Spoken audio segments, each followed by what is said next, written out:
¿Qué es el pensamiento?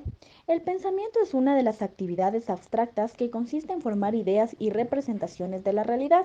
Como sabemos, la mente es un conjunto de capacidades que permiten desarrollar la inteligencia, es decir, aprender a razonar, percibir, imaginar y comprender la realidad. La capacidad de pensar depende del desarrollo neuronal de cada ser humano y de su relación con el entorno social y el medio ambiente. Por ejemplo, el lenguaje implica una relación entre el pensamiento, la capacidad motriz controlada por el sistema nervioso, la lengua y el lugar donde se desenvuelve el individuo. Entre las principales características del pensamiento se destacan algunas. La primera es que es una actividad abstracta de la mente. Por otro lado, permite crear ideas y representaciones en la mente en base a lo que se percibe del mundo, y esto se lo hace a través de los sentidos. Como tercera característica tenemos que es una capacidad condicionada por el desarrollo neuronal, físico, motriz, por el sistema nervioso, el lenguaje y las costumbres que se dan en el entorno. Como última característica, tenemos que es una capacidad que se puede mejorar con la práctica de ejercicios mentales y con la incorporación de contenidos nuevos, cada vez de mayor complejidad.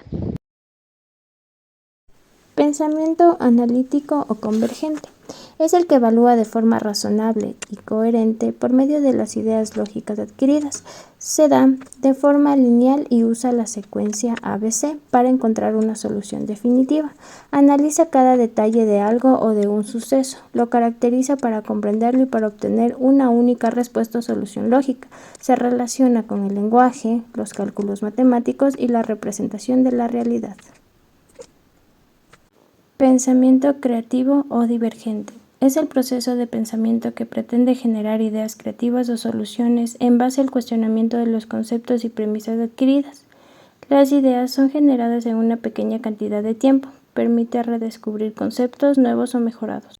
Pensamiento inductivo es un tipo de razonamiento que analiza a través de la observación situaciones particulares para obtener conclusiones generales que podrían ser una premisa pero no la garantiza.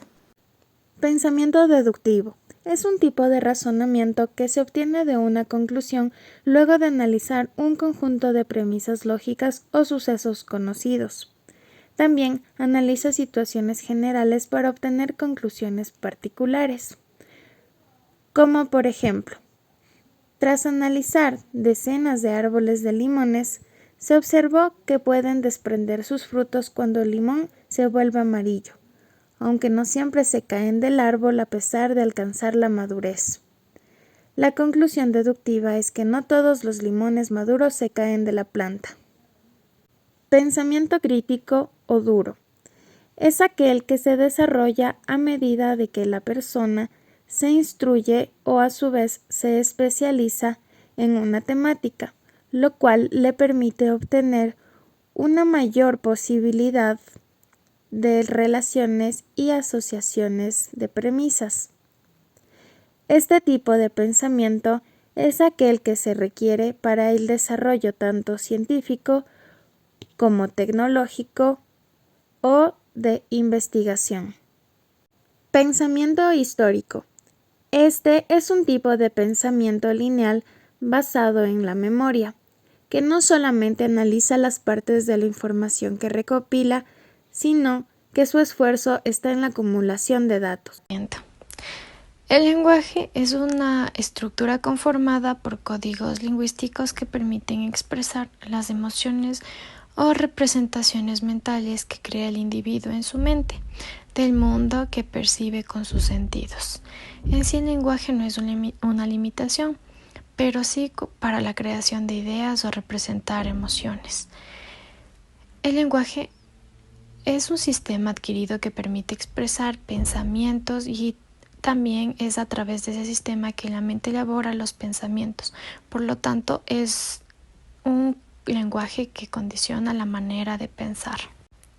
Pensamientos y emociones. El pensamiento emocional es capaz de identificar y reconocer a las emociones.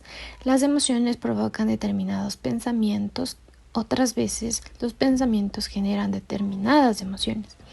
En el momento en el que el individuo es consciente de las emociones que está experimentando, suele experimentar, las reconoce, las identifica con un nombre y las ordena dentro de su contexto situacional. Todo este proceso se le conoce como pensamiento emocional, el cual este proceso permite mantener la buena salud mental y el desarrollo emocional, además de un buen comportamiento.